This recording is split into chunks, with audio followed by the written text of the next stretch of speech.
showing up in black and white. What worries me is that these same politicians are going to use these hack attacks to justify hacking back, to unleash the government spies we have supposedly been holding back so we can sick them on these bad guys once and for all. The danger, of course, my friends, is the NSA's history suggests our hacks will go too far going after these hacks, that in the name of cracking down on some cyber thieves, the government itself will go out of cyber control, collecting millions of Americans' phone records again, and emails again, and texts again, and make us paranoid all over again, just because the government can. That is what really worries me about this hearing and the hearings to come. They're not about targeting a store. They're about targeting us.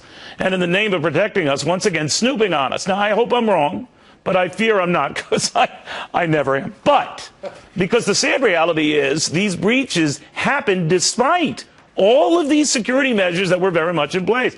Now, remember, these hackers who compromised millions of customers' credit and debit cards at Target, at Neiman Marcus, at Marriott, so many others, they did so even as the government was policing us like crazy. I fear the government will seize on this as an excuse to get even crazier. And I am not alone, because the judge is worried even more. Judge Andrew Napolitano, that's my fear. I was terrified when I heard Senator Chuck Grassley, who is a friend of mine and who is a conservative Republican with even some libertarian leanings, saying he's looking for a government-private industry partnership. There is no equality in a government-private industry partnership. We know that from what the NSA has done to all the telecoms and all the computer servers. The government dominates, and private industry works at the government's behest for no money at all or for very low wages. The government is the one that benefits from this, and not private industry. Look, as you pointed out so eloquently just a few moments ago, the NSA seizes all of our text messages, all of our emails, all of our phone calls, all of our phone bills, all of our utility bills, all of our bank accounts. And still these creeps can hack in? What is the government? That's what worries me, right? yeah. What is the government going to do to protect us? Who has the real incentive to protect us? Somebody that can't be sued when they fail, like the government?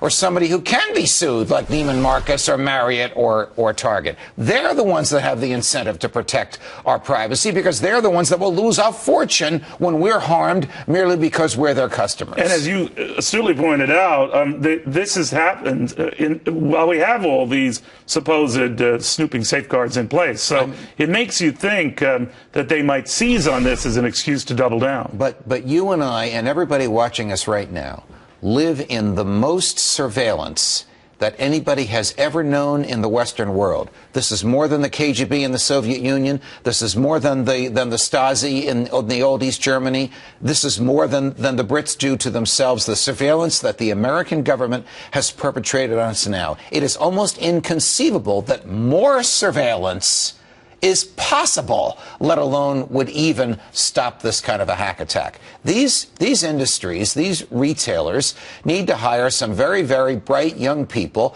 that know how to install firewalls in there to prevent the hackers from getting in. And then the hackers will assault the firewall, and then they'll put another firewall in there.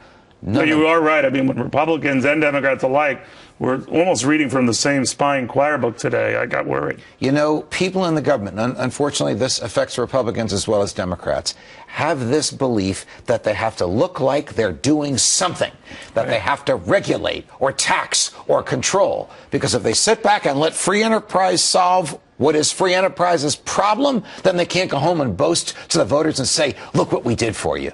We left you alone. When's the last time you heard a politician outside Ron or Rand Paul say that? Very good point. By the way, you have a guy from the NSA here who wants to walk you out. Oh, he's been watching me for a long time. Judge Andrew Napolitano.